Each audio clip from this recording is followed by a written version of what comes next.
प्यारे बच्चों, मेरे YouTube चैनल पर आप सबका स्वागत है। आज हम कक्षा छठी की पुस्तक दीपकम का पाठ 8 बुद्धि सर्वार्थ साधिका, बुद्धि सब कुछ साधने वाली है, पाठ का हिंदी अनुवाद समझेंगे और अगली वीडियो में हम इसका अभ्यास कार्य करेंगे। तो चलिए पाठ शुरू करते हैं।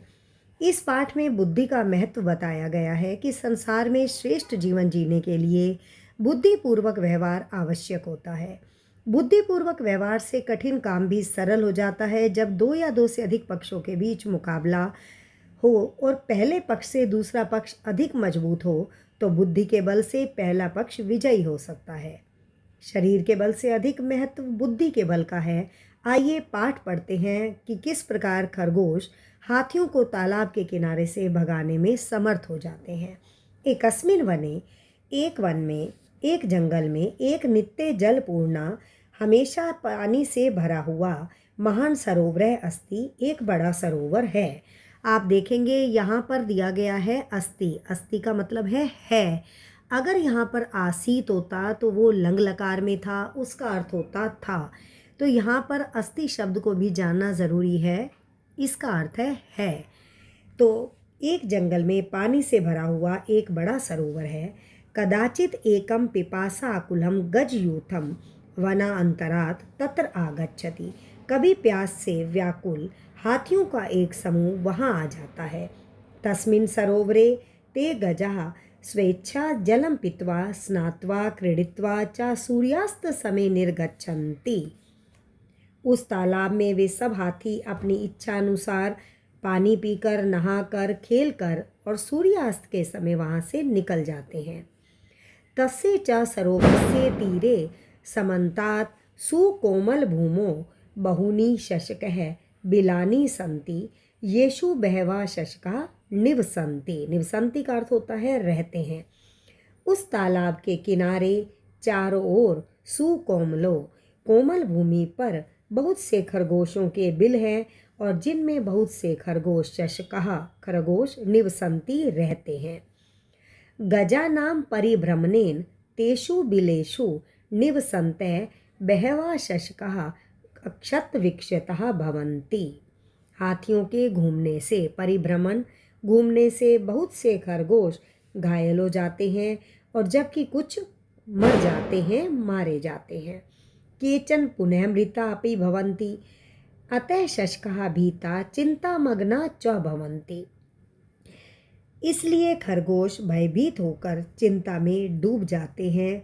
ते दुखम अनुभवन्ति, वे दुख का अनुभव करते हैं। स्वरक्षार्थै च ते उपायम चिंतयति, वे उस दुख का अनुभव जब करते हैं तो वे अपनी स्वरक्षार्थम, अपनी रक्षा के लिए कोई उपाय सोचते हैं। चलिए अब हम चलते हैं इसके दूसरे पैराग्राफ पर। एकस्मिन् दिने सायंकाले तेषां शशकानां सभा भवति। एक दिन शाम के समय खरगोशों की सभा होती है। सर्वे शशका स्वमतं प्रकाशयन्ति, सभी खरगोश अपना अपना मत अर्थात विचार प्रकट करते हैं। परं ते समाधानं न प्राप्नुवन्ति, परंतु वे समस्या का हल नहीं कर पाते। अन्ते शशकराजः वदति, आखिर में जो खरगोशों का राजा है वे बोलता है, अहमेव उपायम चिंतयामि, मैं ही उपाय सोचता हूँ। अधुना वयम सर्वै स्वगृहं गच्छामः, अभी हम सब अपने घर जाते हैं। इन शब्दों को आपने पहले भी सीखा है कि वयम का अर्थ क्या है। अहम आवाम वयम, हम सब। अन्य अस्मिन् दिवसे रात्रौ स शशकराजः यूत अधिपस्य गजराजस्य समीपम गच्छति। दूसरे दिन रात में वह खरगोशों का राजा हाथी के पास जाता है। सा गजराजम कथयति, वह हाथी से कहता है, हे गजराज, हे हाथियों के राजा, एष सरोवर चंद्रस्य वा स्थानम, यह सरोवर चंद्रमा के रहने का स्थान है। वयम शशका तस्य प्रजा स्म, हम सब खरगोश उसकी प्रजा हैं। अतः एव स शशांक इति नामना प्रसिद्धि, इसलिए वह शशांक नाम से प्रसिद्ध है। यदा शशका जीवन्ति, जब तक खरगोश जीवित रहते हैं, तदा एव चंद्र प्रसन्न भवति, तब तक चंद्रमा प्रसन्न रहता है। अब हम चल रहे हैं अगले पैराग्राफ की ओर। गजराजय पृच्छति, गजराज पूछता है, कथम अहम विश्वासम करोमि, मैं कैसे विश्वास करूं, किम सत्यमेव चंद्र सरोवर तिष्ठति, क्या सच में ही चंद्रमा तालाब में रहता है। यदि सरोवर चंद्रदेवस्य वास्थानम, तरही का अर्थ होता है तो, कि यदि है तालाब चंद्रमा देवता के रहने का स्थान है, तद प्रदर्श्यतु, तो दिखाओ।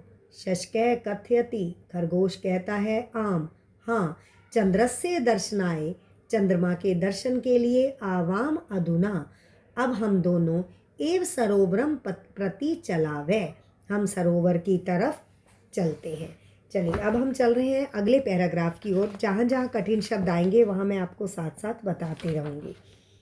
गजराजय शशकराजेन सह सरोवरस्य समीपम गच्छति, गजराज खरगोश के राजाओं के साथ तालाब के पास जाता है। स जले चंद्रस्य प्रतिबिंब पश्यति, वह जल में चंद्रमा का प्रतिबिंब परछाई देखता है, चकित है और चकित हो जाता है।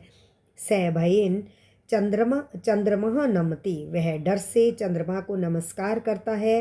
सह गजयूथेन स अन्यत्र गच्छति, इसके बाद वह हाथियों के समूह के साथ दूसरी जगह चला जाता है। स गजयूथ पुनः कदापि तस्य सरोवरस्य समीपम न गच्छति, उसके बाद कभी भी वह हाथियों का वह झुंड उस तालाब के पास नहीं आता है। तत्र सुखेन तिष्ठ शशका तत्र सुखेन तिष्ठन्ति, खरगोश वहाँ सुखपूर्वक रहने लगते हैं। सत्यमेव उक्तम, सत्य ही कहा गया है। बुद्धि सर्वार्थ साधिका, बुद्धि ही सारे कामों को सफल बनाने वाली होती है, अर्थात बुद्धि ही सर्वश्रेष्ठ होती है। मैं आशा करती हूँ आप सबको इसका हिंदी अनुवाद समझ में आ गया होगा। कहीं भी अगर आपको लगता है कुछ आपको स्पष्टीकरण की ज़रूरत है तो आप कमेंट बॉक्स में लिखिए। अगली वीडियो में मैं आपको इसका अभ्यास कार्य समझाऊंगी और इसके साथ मैं आपको इसका हिंदी अनुवाद भी भेज रही हूँ ताकि छात्रों को इसे याद करने में कठिनाई का अनुभव ना हो। मेरे चैनल को लाइक करें, सब्सक्राइब करें। धन्यवाद।